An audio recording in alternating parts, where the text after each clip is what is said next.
মালাকুল মউত আজরাইল, যে আজরাইল আমাদের জান কবজ করেছে, ওই আজরাইলও একদিন মৃত্যুবরণ করবে। আরে মুসলমান, পৃথিবীর সব মানুষগুলি যখন ইন্তেকাল করবে, ওই মুহূর্তের মধ্যে মালাকুল মউত আজরাইলকে আমার আল্লাহ ডাক দিয়া বলবে, আরে আজরাইল, পৃথিবীর জমিনের মধ্যে আর কোন মানুষ আসেনি। আজরাইল ডাক দিয়া বলবে, রব্বুল আলামিন, পৃথিবীর জমিনের মধ্যে আর কোন মানুষ নাই, আর কোন মানুষ নাই। এবার ডাক দিয়া বলবে, তাইলে কে আছে? আমার আল্লাহকে আজরাইল ডাক দিয়া বলবে, আল্লাহ, পৃথিবীর জমিনের মধ্যে আর কোন মানুষ নাই, পৃথিবীর জমিনের মধ্যে এই মুহূর্তে জিন জাতি আছে। জোরে কোন কে আছে? পৃথিবীর জমিনের মধ্যে এই মুহূর্তে জিন জাতি আছে। আমার আল্লাহ ডাক দিয়া কয়, তাদের রূহ কবজ করে ফেলো। এবার জিনের রূহ কবজ করবে। এবার আজরাইলকে ডাক দিয়া বলবে, আজরাইল, পৃথিবীর জমিনের মধ্যে আর কে আছে? ডাক দিয়া বলবে, আল্লাহ, ফেরেশতারা আছে। আল্লাহ তাআলা হযরতে মালাকুল মউত আজরাইলকে ডাক দিয়া বলবে, মালাকুল মউত, তাইলে তুমি একে একে করে ফেরেশতাদের রূহগুলো পর্যন্ত কবজ করে ফেলো। এ বন্ধু, এরপরে আমার আল্লাহ ডাক দিয়া বলবে, আরে মালাকুল মউত, আর কেউ আসেনি, আর কেউ আসেনি, আর কেউ আসেনি, ফেরেশতাদের মধ্যে আর কেউ আসেনি। হযরতে আজরাইল আলাইহিস সালাতু ওয়াস সালাম ডাক দিয়া বলবে, আল্লাহ, ফেরেশতাদের মধ্যে 4 জন ফেরেশতা আমি সহ। আরে মুসলমান, 4 জন ফেরেশতা হলো ফেরেশতাদের লিডার। জোরে কোন কয়জন ফেরেশতা? 4 জন ফেরেশতা হইল ফেরেশতাদের লিডার। হযরতে আজরাইল, হযরতে জিবরাইল, হযরতে মিকাইল, হযরতে ইসরাফিল আল্লাহকে ডাক দিয়া বলবে, আল্লাহ, যত ফেরেশতা ছিল সবার রূহ কবজ করে ফেলছি। আল্লাহ ডাক দিয়া বলবে, তাইলে আর কয়জন বাকি আছে? ডাক দিয়া কই, আল্লাহ, আমাদের 4 জন ফেরেশতা বাকি আছে। ডাক দিয়া বলবে, তাইলে তাদের রূহ কবজ করো। এবার আজরাইল আলাইহিস সালাতু ওয়াস সালাম হযরতে জিবরাইল আলাইহিস সালাতু ওয়াস সালামের রূহ কবজ করবে, হযরতে ইসরাফিল আলাইহিস সালাতু ওয়াস সালামের রূহ কবজ করবে। বন্ধুরে,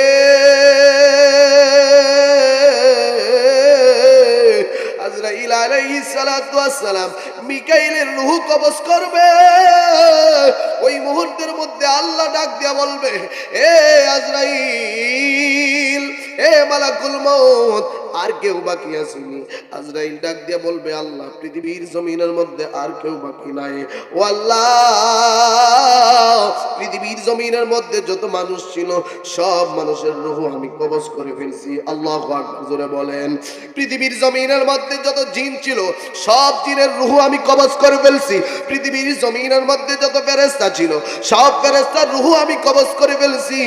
এমনকি মুদাব্বিরাতুল আমর 4 জন ফেরেশতার মধ্যে 3 জন ফেরেশতার রূহ আমি কবজ করে ফেলছি। আল্লাহ গো, এই মুহূর্তের মধ্যে আর কেউ নাই, এই মুহূর্তের মধ্যে শুধু আমি আজরাইল আছি আর আপনি আল্লাহ আছেন। আল্লাহ এবার হযরতে জিবরাইলকে ডাক দেয়া কই, জিবরাইল, এ জিবরাইল রে, তাইলে তুমি তোমার রূহটা কবজ করে ফেলো। এই কথা বলার পরে গো হযরতে জিবরাইল একটা উচ্চ সুরে চিৎকার দিয়া ডাক দেয়া কয়, আল্লাহ,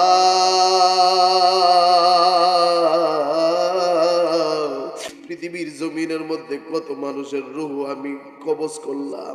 আল্লাহ, এমন মানুষের রূহ আমি কবজ করছি যেই মানুষের রূহগুলা কবজ করার সময় আমি দেখছি, আরে অনেক মানুষ যখন ইন্তেকাল করে, আজরাইল যখন তার সামনে চলে আসে রে মুসলমান, আজরাইলের চেহারাটা দেখা বমি কইরা দেয়, মুখ দিয়া ফেনা ছাইরা দেয়, এমনকি প্রস্রাব পায়খানা পর্যন্ত করে দেয়। কথা বলেন ঠিক কিনা? এ বন্ধু, এমন দৃশ্য হরহ দেখা যায়, হরহ দেখা যায়। মনে রাখবেন, মুমিন যখন ইন্তেকাল করবে, হযরতে আজরাইল যখন মুমিনের সামনে চলে আসবে, একজন ইমানদারের সামনে যখন আজরাইল চলে আসবে, ওই মুহূর্তের মধ্যে হযরতে আজরাইল আলাইহিস সালাতু ওয়াস সালাম যখন তার রূহটা কবজ করবে, এরে মুসলমান, বান্দাটা যদি নামাজি হয়ে যায়, বান্দাটা যদি রোজাদার হয়ে যায়, বান্দাটা যদি আল্লাহওয়ালা ব্যক্তি হয়ে যায়, ওই মুহূর্তের মধ্যে ওই বান্দাটার চেহারাটা নুরানি হয়ে যাবে। জোরে কোন আল্লাহু আকবার। সে যে নামে আজরাইল,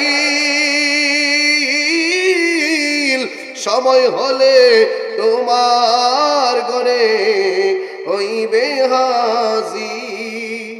কত কাকুতি মিনতি করবে সেদিন, রেহাই পাবে না। আজরাইলা শিলে কোনো কফিয়ত চলবে না। চলবে কিরে মুসলমান? আজরাইল যদি বলি, আজরাইল, ও আজরাইল, তুমি আমার কাছে আজকে আইসো না, একটা মাস পরে আসো। আমার সন্তানদেরকে এখনো পর্যন্ত আমার সম্পদগুলা ভাগ বাটোয়ারা কইরা দিতে পারে নাই।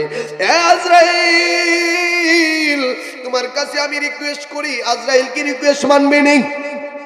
আজরাইল রিকোয়েস্ট মানবে না, আজরাইল রিকোয়েস্ট মানবে না। আজরাইল যদি ডাক দিয়া বলেন, আজরাইল রে, তোরে আমি 1 কোটি টাকা দেব, তোরে আমি 10 কোটি টাকা দেব। আরে এমন সিস্টেম যদি থাকতো, বাংলাদেশের সবচাইতে ধনী ব্যক্তি যার নাম ছিলেন, আমার নামে নাম জহিরুল ইসলাম, এত এই সিস্টেম যদি, ঘুষ দেওয়ার সিস্টেম যদি থাকতো, আমার মনে হয় বাংলাদেশের সবচাইতে ধনী ব্যক্তি জহিরুল ইসলাম এখনো পর্যন্ত বাইচা থাকতো। ঠিক কি না জোরে কান? আপনি মাহফিলের মধ্যে আসছেন, আগামীকাল কবরস্থানের মধ্যে থাকতে পারি। বন্ধুরে,